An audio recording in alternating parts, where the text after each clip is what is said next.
Hello, Money Multipliers. Welcome back to another episode of the Money Multiplier podcast. I'm your host, Hannah Kesler, and we ask ourselves, do our dollars make sense? Hey, friends, welcome back. As a reminder, I'm here every Tuesday with a new podcast episode on the Money Multiplier podcast. And if this is your first time here, welcome. We love to have y'all. All we talk about here is money, our finances, our mindset is very, very important.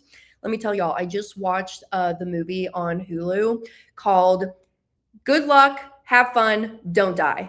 And it's a spunky little movie, but it kind of gets into AI and reality. Very a perspective shift on a lot of stuff, especially like when you're in your day in, day out, tending to the family, tending to your household. Because I'll tell you, being a single girl over here, I'm like, oh, okay, I'm working full time. I'm a business owner. I still got to do my laundry. I got to do my dishes. I got to cook myself dinner. I got to take out the trash. All right. It's a lot. It's a lot to maintain a household, right? And you get caught up in the day to day hustle and bustle. And I know that a lot of us are probably chasing the dollar when in all reality, there's so much more to this lifetime than chasing money. You see what I'm saying? I want us to experience the freedom to have time for ourselves, have time to relax, to chill, to be with family, not fight with our spouses or our siblings over who gets what once mom and dad passes, or having the marital problems because of money, and I understand that no, money is not everything. Money does not buy happiness, but I'll tell y'all this, it makes life a hell of a lot easier. Can y'all agree with me on that? So I really want to dive into today's episode talking about the wealth advice that sounds smart, but can also keep you stuck. And how can I get out of this stickiness that I'm finding myself in because I'm following the traditional advice? I'm putting monies away into retirement accounts. I'm putting dollars into my kids' college saving plans. I feel like I'm doing good, but I feel like I'm continuing to stay within this financial hamster wheel, and I'm just never progressing forward. I'm never getting ahead. I'll tell y'all, I just had a conversation this week with an attorney, okay? He found me on YouTube and he scheduled an appointment with me. Because, hey, I'm here, scheduled time on my calendar, y'all. Reach out to me, hannah@themoneymultiplier.com. You can find me over there in my emails. But he reached out to me and he's like, hey, I've been following your channel. I've been consuming the content and I've been going down these rabbit holes on what is infinite banking because I started to search up, how do I get myself out of this debt that I have? I'm needing the help because I feel like I'm making good money. I mean, he's bringing in $250,000 a year just himself being an attorney, but he's spending out all of this money in consumer debt. And first of all, here's a big one. Next week's episode, I am bringing on Pops because I think this will be a good episode for him, talking about couples and money in the relationship. But that was one thing with him, is him and his wife are really not on the same page with spending habits and what we should be doing with our money, what we shouldn't be doing, because the wife has this big mentality of, no, we need to keep the money in the IRA. We are using this money for retirement when you no longer want to work and I no longer want to work. But the husband is like, hey, we have all of this money going out the door and we're almost breaking even every single month, and we shouldn't just be breaking even. I'm making effing good money. I'm bringing in 250 grand a year, but yet I'm spending out almost 5,000 a month just on this consumer debt, and I need to get myself out of this. Because y'all, it's not the purchases that you're making. What you are losing when you're taking on consumer debt is all of the volume of the interest that's going out to other people. And I get it, right? If I don't have the money to buy myself a car right now and I need one for transportation, I need to lean on banks and the financing companies to help me. So I get it, right? There are going to be some things that you got to do to get yourself into a better position to allow you to produce more monies that are coming in. But have you ever really honed in and looked at the volume of the interest that's going out to those payments on the mortgage, the car? Maybe you have some personal loans, some student debt. Hey, student loan debt, that's a whole untapped world. If you've been following the channel for a little bit, go back and research some of those episodes in my live streams that I've done with Rachel Katz on my team. I call us the girl gang. She's so fun. She's me, but like 20 years older. Okay. She's a hoot and a holler. She's like my bestie. But she is a whiz at the student loans and really helping people and totally getting out of them or totally minimizing and reducing the payments. And then now they're able to keep more of the money that they're making. So what I'm saying is that a lot of this wealth advice, first of all, we haven't even been taught about money. Okay. I was thinking about this morning as I was getting ready. When I graduated high school, literally back in 2017, okay, it's 9 years ago, I graduated high school. We did not have finance classes. We did not really start talking about money until we got to college. And I think it's important because I remember getting my first job when I was 14 years old. And a lot of my friends were getting jobs at Culver's, all right, back in Kansas City because they were hiring at 14. And so we're making money and we're handling money, but we're not being taught about it. And it's like the traditional schooling system is leaning on the parents to communicate money, financial literacy to the kids. But it's like, how can they communicate financial literacy to the children if them themselves don't even have financial literacy, right? Keeping up with the Joneses is a big old issue too, with the ego and wanting to stay up and have the nice new shiny objects. And that may be you. You may like that stuff, and that's okay. But let's be smart with how we're spending our money, and more importantly, where we're storing the money at. Because I know a lot of y'all right now, you guys who are putting money away into some retirement accounts could probably be using some of that money right now. So I'm very excited about that conversation I had just yesterday with this gentleman in the family, the attorney, we'll call him, because I really want to put together like a case study because he is literally going to be taking out dollars from his IRA to fund the policy. Hannah, but if you take money out of your IRA, traditional IRA, isn't there going to be some tax implications? Is there going to be some penalties that they got to pay? And the answer is yeah, because of that, those type of specific accounts, there's some limitations and there's some penalties if you want to tap in and use that money right now. So you got to look at where you're storing the money at and asking the educated questions of, okay, if I need this money in the future, how much is it really going to cost me? What is it after taxes? What is it after penalties? And what is that actually going to cost me? So this is why us over here in the Kesler family, we're huge proponents of utilizing whole life insurance and using these policies with mutually owned companies and designing the policy so that we have immediate access to cash value. So instead of me storing my wealth inside of these accounts where I can't really touch it without having some back end hits, I'm now storing the dollars inside of my whole life policies. And now I'm able to use my money and use the capital when I need it. And I'm not going to get penalized or charged in any way if I want to go use the dollars because, hey, I'm taking out the cash value. This is my money. I have first access and rights to any of that cash value that's inside of there. And that's why the insurance company can never deny me access to my cash value, because it's written inside of the policy contract that me, the owner, I have first rights to any cash value that's in there. So literally, when I'm calling up the insurance company and I'm like, hey, I need some of my cash value. Let's say I'm going to go pay my property taxes that's come due in October and I need $9,800. I'm going to take out the cash value from the policy. I don't even have to tell them all of that, because you know what they say? They say, okay, how much do you want, Hannah? And do you want that money directly deposited into the checking account we have on file?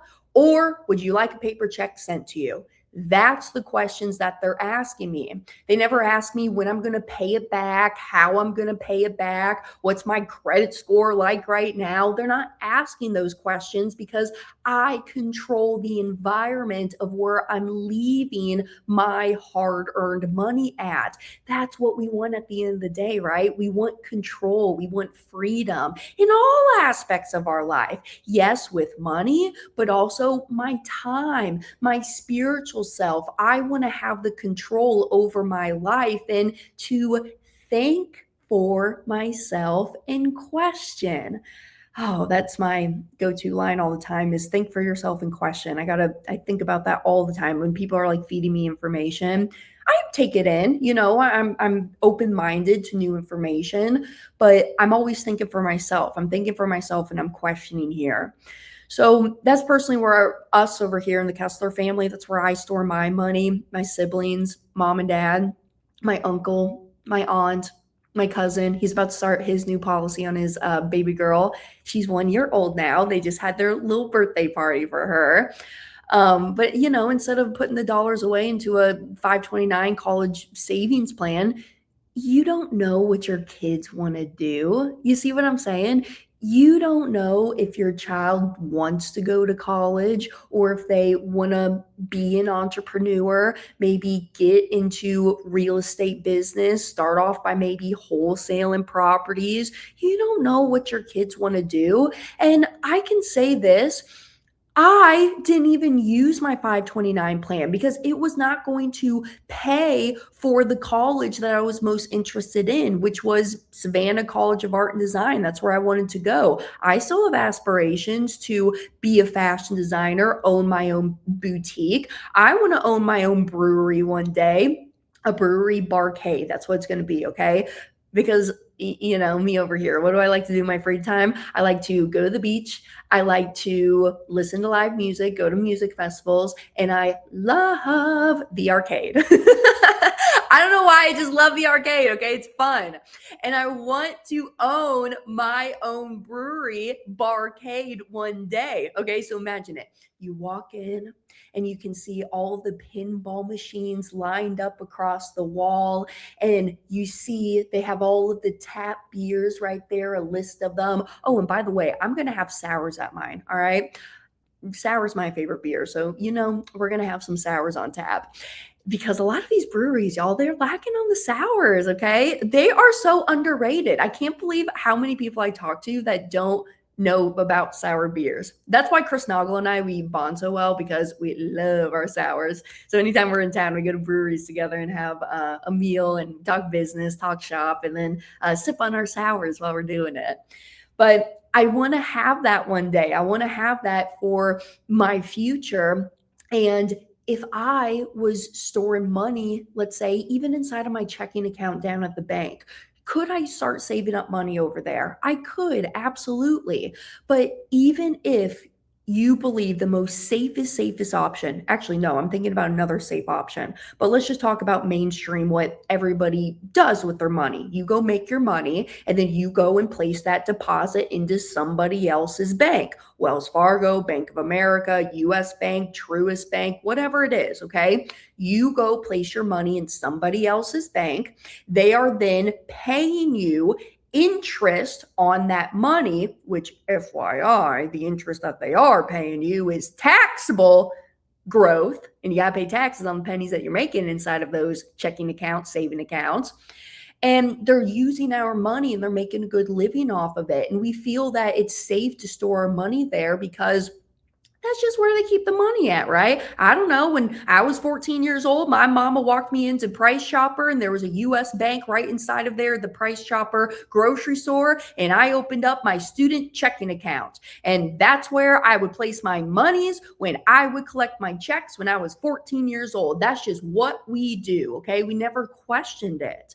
And if you start to really dive deeper in, what I say, peeling back the onion of what the bankers are doing, you will start to feel a little queasy. You will start to think, oh, I really don't have control over this money because, yeah, we think the money is FDIC insured. But in all reality, our dollar is not backed up or tied to anything. It's literally just what's technically called fiat money, FIAT, fiat currency. It's not backed up or tied to anything. So if something were to happen, and let's say this bank makes a bad loan, bad investment, and then I go back to the bank and I need to withdraw some of my money out, and they turn to me and say, well, Hannah, can you come back in like 3 to 5 business days because we just don't have your money right now, but give us some time and we will have it. That will make me a little uneasy and a little queasy because the bankers legally, they do not have to have money on hand on their reserves. They don't got to have money on their reserves. There's an article, I'll post it down in the show notes, okay, that you can go read off of the Fed website, the Federal Reserve, where back in 2020, the start of COVID, in March, they came out with an article that states that they legally do not have to hold any reserves on hand. And what were to happen if the banker has lent out my money, I go back trying to retrieve it, and they say, hey, just come back in a few days. That's going to piss me off. Okay. I'm not going to be happy. And then what will happen is, so there's no uproar within the streets, then the Federal Reserve System, which number one is not even federal, and number two has no reserves because our money is not backed up by anything, that they can just turn on the printing press and start printing more money, inflating our economy. And that's why things continue to be more expensive. They start circulating more money into the economy. It's all about supply and demand, right? How much cash is circulating the economy and how much is price is going to increase because people got those more dollars now. So this is why I personally feel safer keeping my wealth inside of institutions like mutually owned insurance companies that have been around since the late 1800s, because they are not going off of the same principles that conventional banks do with fractional reserve lending. Okay, what that means, high level, for every $1 that we deposit at their bank, they can go and lend out that money and don't have to even ask us permission to lend out our money.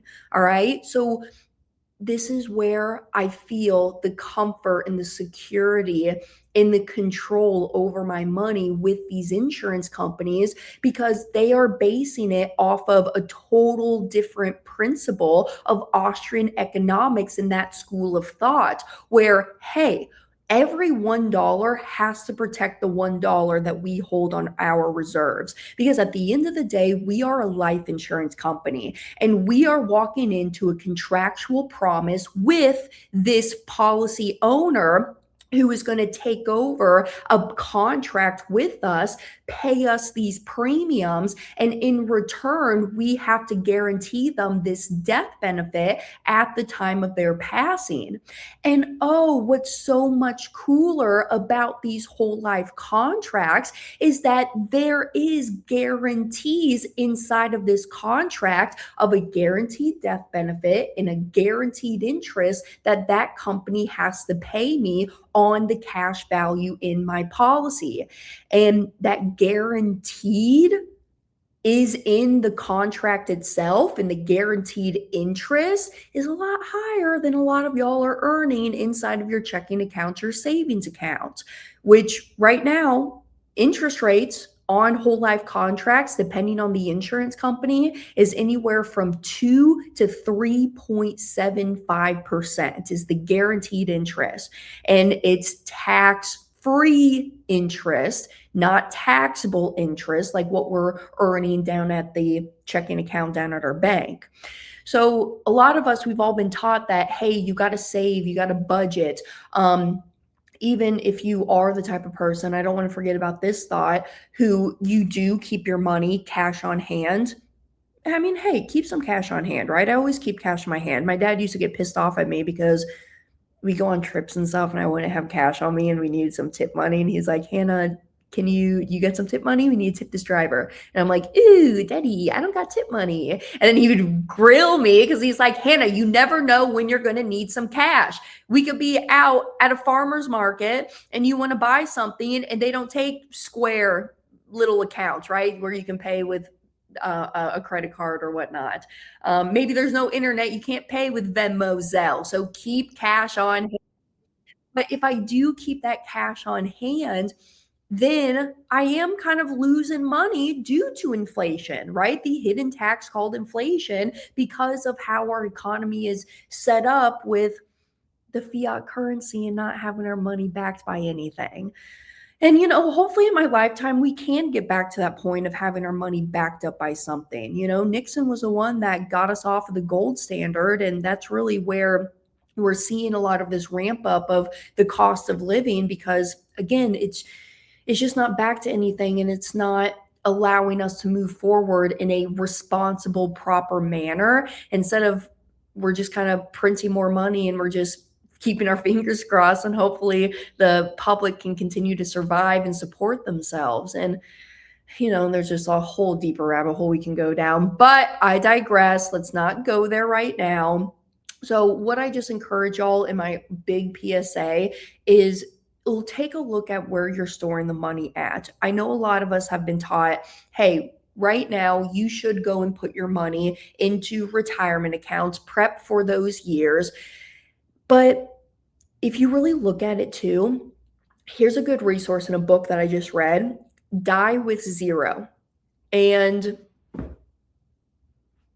it's in my office. It's not on my bookshelf over here. I got another bookshelf in my office. But Die with Zero, I want to say the author is Bill Perkins. Correct me if I'm wrong in the comments, okay? But I want to say it's Bill Perkins. But it's a really interesting perspective on how people will spend so much of their life accumulating money inside of accounts, no matter if it's retirement account, your brokerage account, cash inside of your bank account. Okay, you will spend so much time and energy and effort accumulating this money. But then you get to that point of the retirement years and you're like, yes, I've made it. I've made it to this age of retirement that now I can use this money and I'm going to go live my life. And then like a few years later, you get sick. You have to stay home, maybe take care of your elderly parents because y'all didn't plan for that time, which BT dubs, 90% of people are going to need long-term care in their life. So let's maybe start thinking about it. Let's maybe start planning it. But you can't go and use that money because now you have other life events that have happened to keep you from using that money. And that's not fun, okay? The goal is not to die with millions of dollars inside of your bank account. The goal is to use your money, use the money while you're living. And time, my friends, is the only resource you cannot get back. This is why retirement is not an age to me. For some reason, as our society, we have just pinned it down that retirement equals an age. And I do agree, I think it is important. This is what we're living here in this lifetime to give back to the community, leave this place better how we found it, support people. Hey, maybe you're cleaning up the environment, you're walking alongside the beach, cleaning up the trash every single week. It's important that we're continuing to give back to our planet and to our other humans, our fellow humans here on this planet with us. It is important to support other people too. And that's why I don't believe in the word retirement, because I think when you retire, you stop serving God's children.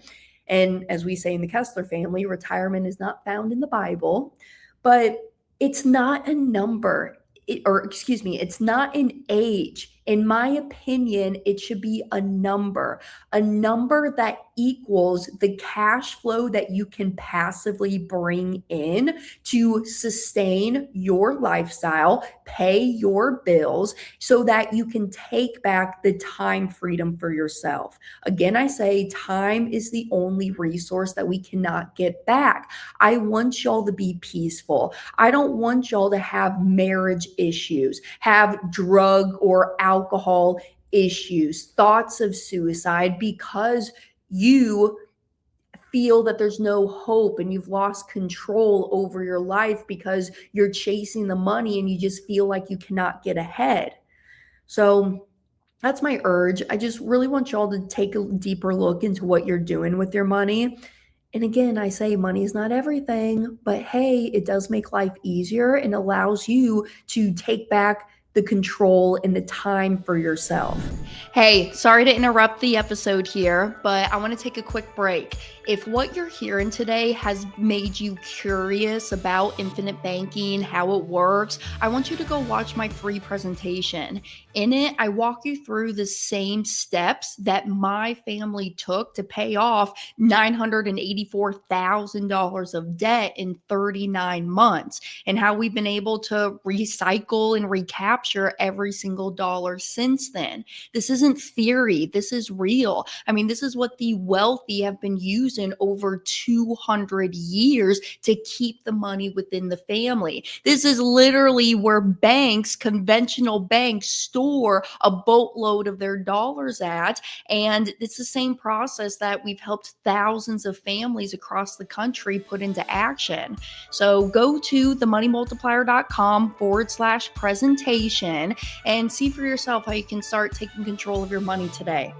All right, let's get back into the episode. Now, let's say you are the type of person where you are following the common advice.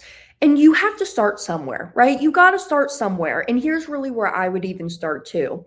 Just understand the basics of what money even is, okay? Money is nothing more than just a means of exchange.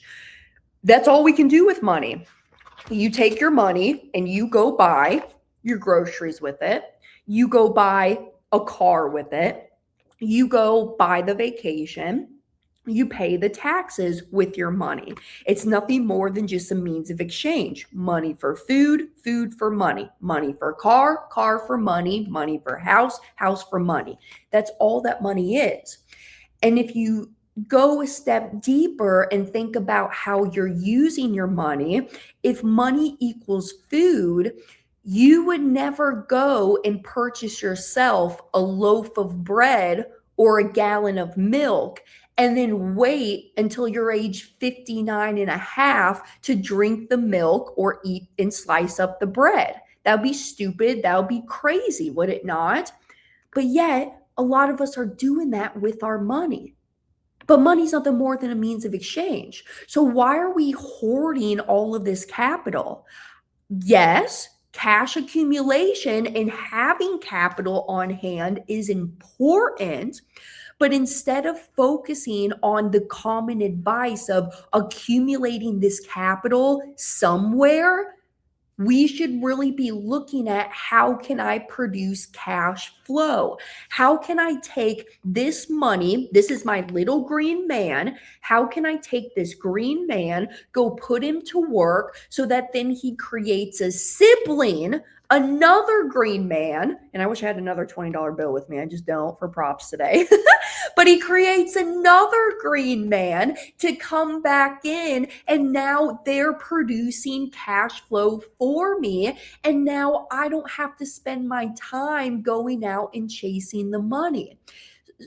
All of y'all who are maxing out your retirement accounts, you guys can use that liquidity. Yes, it may be smart in that traditional advice for long-term savings, but it may not help when life requires access to capital. This is life. Things happen, things change, we evolve. And when you do not have access to your capital, you can kind of feel a little bit stuck. Same thing, perfect segue into even paying off debt aggressively. Okay, yeah, it's important. We want to go and pay off our debt. I want to pay them what I owe them. Yeah, I'm sending out the interest to them, which, by the way, you could use your policy to go and pay off the debt. And now you pay yourself the interest rather sending them the interest. Go and watch that episode. Reach out to me if you want my help in sending you the direct link. But paying off that debt aggressively can really leave you with no margin, okay? No wiggle room. Again, I say getting out of debt does matter, but draining all of the liquidity can send your family back into debt after another emergency, or you need new tires on your car, you need a new transmission. I get it, shit's expensive, right? But that next emergency could leave you in the same position that you're finding yourself in today. To the point of even emergency funds, how realistic and how much money should I have on hand for cash accumulation? In my opinion, a few months of expenses. I think it's important to have at least 12 months of expenses on hand myself. And I say that as you're getting into this, right? Keep at least 12 months of those expenses on hand. Example, let's say your expenses are $5,000 a month, keep 60 grand on hand of money you don't touch, because if something happens, I got emergency funds here and I can keep floating and sustaining my lifestyle. And where I store my emergency funds at is inside of my policies. So even with the emergency funds account, where are you storing that money at? Is it being invested? A lot of y'all have some type of account where you think it's your emergency funds. Oh, I got money inside of my brokerage account. It's being invested into the market. And if I got to pull this money out, now I'm draining from the account that is invested. And now I'm probably going to have to pay some taxes on that money, maybe some penalties. You don't want to find yourself in a position to lose liquidity and lose that money because you have it stored inside of an account where there are these penalties and taxes that we got to pay on it. The real test here, y'all, it's all about the control over the environment of where you're leaving that hard-earned money at. You need to stay liquid. And yes, continue to pay attention to what other people are telling you. But even if that advice is working for them, or even look at, is this advice keeping this person at average? Sure, if that's the lifestyle you want to live, continue to go down that road. Me, and for my lifestyle, I am building up my resources so that I can have the cash flow that comes in to start these other adventures, start these business ideas, do the boutique, have the brewery barcade. I don't want to ask anybody else for permission of when I can use capital and when I need to be liquid. I want to tap into this money and I want to have the money back inside of my hands within 2 weeks. That's my policy. I can go and call up the insurance company and say, hey, I want access to my cash. Send me a direct deposit. I'm seeing my cash value show up anywhere from 3 to 5 business days. I know on the show I tell y'all cash becomes available in your policies within 30 days. In real time frame, it never takes 30 days. I just tell y'all that because I don't want to tell you 10 days and you get mad at me when it shows up in 12 days, right? But I'm seeing my cash value show up inside of my checking account when I need that money. If you do want to dive deeper into this, here's a good starting point. You should send me an email. Send me an email to hannah@themoneymultiplier.com. Hannah spelled the same way as forwards and backwards, at themoneymultiplier.com. I will send you a copy of our book, Mapping Out the Millionaire Mystery. This is a good read to get the foundation of where your mindset needs to be. Because this shit is not rocket science, my friends. Okay. You just have to correct your thinking. It's all about retraining and rethinking what you've been conventionally taught and maybe have even been taught, which is like the best. That's why my young peeps, hey, best time to start. Okay. Because we don't have to go in and unlearn all the BS that our parents learned growing up. Okay. So this is a good tool and resource. Send me an email. I will send you a copy of our book, Mapping Out the Millionaire Mystery. And if you want to see me live, okay, I got some events coming up. All right, literally in a month from now, almost a month, 8/15, a day after my birthday. Ooh, we are turning 27 this year, my friends. But a day after my birthday, August 15th, I'm going to be in Atlanta, Georgia. We're going to be at the Porsche Center. Okay. It should be kind of fun. I don't know. And a group together. It's a great, great group. Dr. Matt Luke, he's known my father for a long, long time. Him and Dr. Mike Reed, chiropractors. Okay. But they implement infinite banking for their business. How are you financing the purchases for the business, the equipment, paying payroll? How can you literally spend your money, but then save it at the same time? Okay. 2 businesses we want to be in our lifetime. The first business is the one that we're passionate about, gets us up out of bed every single day, supports the family, supports the lifestyle. And may I say again that you are passionate about, that you actually enjoy doing, not waking up on Monday thinking, ugh, I have to go back into work today. Oh my gosh. I don't want to live that life. I'm creating a life for myself where I can wake up every day and not care what day of the week it is. All right. Be passionate, be in alignment with yourself. Don't go do stuff that is not fueling your soul. What kind of life is that to live, right? Anywho's. So that's the first business you want to be in, the one that produces the income. The second business, the banking business, the business that finances everything throughout your life. You could be a great budgeter, a great saver, saving up money inside of your savings account, checking account. But then when you need to go and make a purchase, you're withdrawing that money out of that account, no longer earning interest on that money. And now you got to go work for your money again. You got to get it back inside of your pocket to earn you interest again. Make your little green man work for you. This is why we add and we're just simply funneling the money through the policy first and then taking it out in a form of a policy loan to go make our purchase. Because now my green soldier, my green man, he never stopped working. He's always in there earning me a guaranteed interest and dividends, tax-free for me. Okay.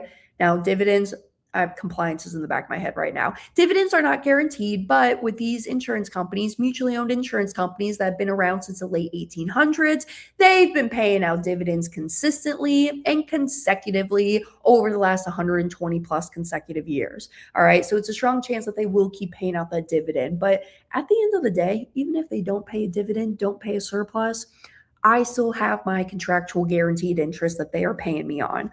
So it's just allowing my dollar the extra duty to work even harder for me so I can take back the time freedom.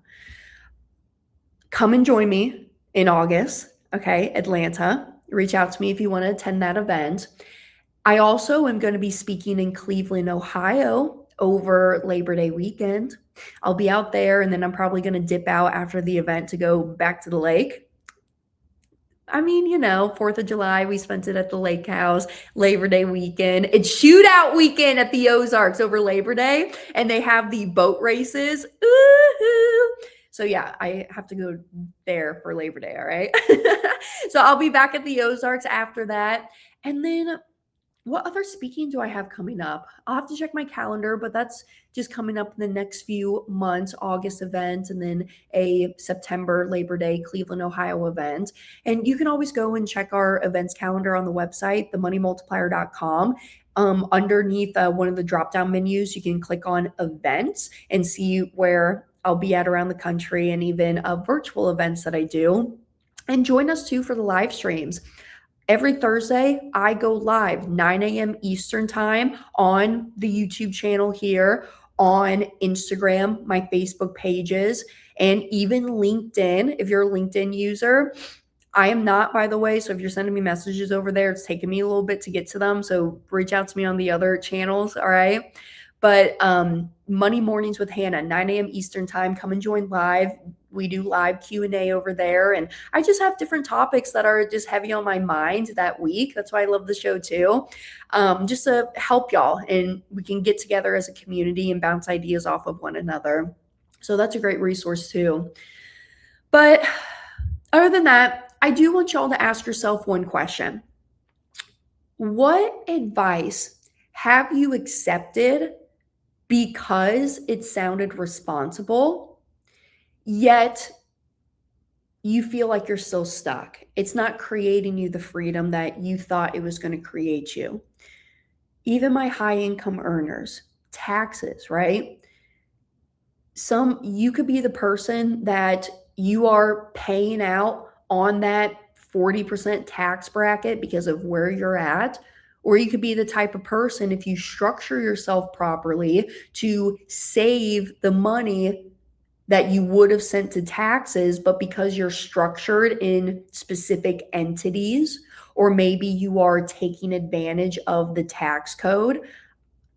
Y'all, the government tells us exactly what they want us to do. If you go and dive deep into the IRS with their deductions that they will give you, they will show you how they want you to invest. This is why I love real estate, okay? And this didn't take me overnight to get here, all right? It takes a little bit. Wealth is built. This is not a get rich quick deal. This is a lifestyle, right? Money is going to be in our life until the day that we graduate, aka pass away. And we need to get comfortable, get in the know with our money. So when you do get to that point where you are spending out a boatload in taxes and you're trying to minimize that tax liability that you have, structuring yourself properly, getting into real estate, understanding that the government is telling us what they want us to do. And that's why when you start a business, giving employment to people, giving housing to people, that's where the government will incentivize you based on the deductions that they'll give you. So different rabbit holes that we could go down, but I really want y'all to start thinking about, what are you doing with your money? We are getting in here into the later half of this year, and have you really stopped to pause and think about, how am I going to get myself to this next level? How can I take more of my time back and not clocking into a job that I just effing hate? All right. I don't want you guys to live your life that way. I want you to feel the freedom. I want you to be able to pack up and go when you want. Oh, this spontaneous trip that I booked for me and the kids to go to Disney for the weekend. I want y'all to have those experiences, because this is what life is about. It's creating the moments, creating the memories, and that is not what money can buy for us. Okay. I mean, now that I say that, it is money. Money can buy that for us, but you get what I'm saying, okay? It's not just for us to go and work and just hoard the capital. Go and use your money. Again, you should go and investigate that book, Die with Zero. It was a good perspective shift, even for myself. But other than that, That's really all my announcements. What I wanted to chat with y'all today, get y'all into that thinking habit of your mindset. Set aside time. I know y'all can kind of feel like this stuff is a chore and you don't want to do it, but set aside the time, okay, to really get in the know about what you're doing with your money. What are the goals that you're trying to accomplish in a year from now, 5 years from now, 10, and then 20 years from now? And go back and revisit those goals, okay? Because what is important to you today may not be important to you in the future. Take the time just to sit with yourself, think for yourself and question, and reach out to me if you got some questions, all right? Leave a comment down below. Subscribe to the channel. You'll get notified when videos get uploaded. And if there are specific topics, let me know. I'm happy to go deep into subjects. I'm happy to bring on other guests that you believe that their perspective could help you. Let me know who those people are. And I'm always here to continue on and just this conversation with y'all as we evolve, okay? Because I'm also appealing to my own self-interest, all right? This helps me maintain even my own mindset when I'm thinking about my money and my financial life. So really, I'm selfish and this is all just for me. Welcome to the Hannah Show. All right, just kidding, my friends. Until next time, do well, be good, and I'll see you next week. And come and see me live stream this Thursday, 9 a.m. Eastern time. Mwah. Catch you next time, Money Multipliers. Bye. Hey y'all, if you've made it this far, this is where most people stop, and that's why they continue to be stuck with their money. Continue on with your education. Click right here. It'll take you to the next video.